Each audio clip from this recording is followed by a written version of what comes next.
Pianeta in guerra, popoli in fuga, a chi conviene? E questo è il tema del convegno promosso oggi a Nuoro dai Rossomori per sensibilizzare l'opinione pubblica contro la guerra, un male che affligge l'umanità dalla notte dei tempi.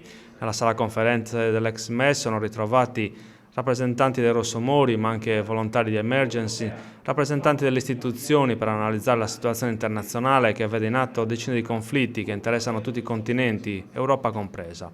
Un focus particolare è stato riservato alla crisi in Siria, una nazione strategica per il controllo delle rotte terrestri del petrolio. Il sindaco di Nuoro ha portato i saluti dalla città, mentre Davide Muledda, segretario provinciale dei Rossomori, ha coordinato i lavori. Oggi 12 marzo abbiamo deciso di programmare una giornata di sensibilizzazione contro tutte le guerre diffusissime nel mondo. Parliamo di 59 milioni di persone che vengono trattate da tutto il mondo come profughi e diseredati e purtroppo senza patria.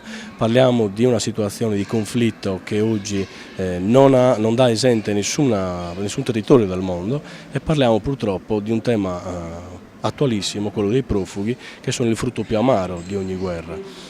E su questo ovviamente Rossomori vorrebbe sensibilizzare la cittadinanza nuorese e anche fuori dai confini di Nuoro, dove porteremo questa iniziativa, per far comprendere come soltanto con l'integrazione, con la cultura della solidarietà, con la cultura della partecipazione si possono attenuare, se non risolvere, i problemi che sono comunque annessi e connessi alla guerra.